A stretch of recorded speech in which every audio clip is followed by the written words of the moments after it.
Okay, mambo vipi? Mambo ni aje? Mambo bomba. Sasa leo tupo kwa jamaa mmoja hivi, alikuwa anarudi nyumbani kutoka kazini. Akakuta mama huyu anamnyanyasa huyu mtoto, sawa? Huyu ni mama wa kambo. Alikuwa amempa adhabu kwa huyu mtoto, amemwambia abebe tairi juu. Unaona? Sasa baba mzazi akawa anachungulia. Anaona tukio zima linaendelea pale. Huyu mama anajinadi, anazungumza, "Yaani wewe umeshindwa kuosha vyombo. Nimekupa kazi ya kuosha vyombo umeshindwa. Nimekupa kazi ya kufua nguo umeshindwa. Wewe kazi yako ni kula, kwenda chooni ukajisaidie, ujaze vyoo. Utaki kufua, utaki kazi yoyote. Wewe nani?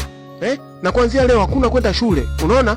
Mama wa kambo alikuwa anamtamkia maneno hayo. Sasa huyu dogo alikuwa anachoka sana kulibeba ile tairi. Kwa kweli ili zoezi lilikuwa ni gumu sana. Analia, anasema, "Maskini, naomba unisamee mama. Mama, naomba unisamee." "Nikusamee kitu gani? Nikusamee kitu gani? Hakuna kushusha." "Unataka ushushe nini? Unapenda vitu rahisi, nyosha mikono juu." Akawa amemwekea tena tairi. Unaona? Huyu mama alikuwa anamnyanyasa sana huyu mtoto. Tambua huyu ni mama wa kambo, unaona? Anamwambia kuanzia leo utakuwa unakula ninavyotaka, utakula kuanzia asubuhi, alafu utakula na usiku, basi milo miwili na kutosha. Wewe nani? Huyu mtoto kwa kweli alikuwa anaumia sana. Mwambie, unaumia nini? Unaumia nini?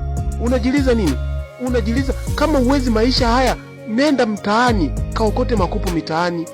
Mimi siwezi kukulea mtoto kama wewe. Sawa? Hapa hakuna kula. Haya, kunywa maji. Unaona? Alikuwa anamnywesha maji kwa njia gani? Kama ananywesha mifugo vile, kama anamnywesha ng'ombe. Anamwambia, "Unashindwa kunywa maji? Kunywa maji, kama una kiu ya maji kunywa maji, ila chakula sikupi kwa sasa hivi. Nimekwambia chakula utakuwa unakula asubuhi na jioni tu basi. Hakuna kula chakula cha mchana." Nakwambiaje? Usitie huruma. Ngoja tuone episode ya pili itakuwaje. Je, baba mzazi atatokea?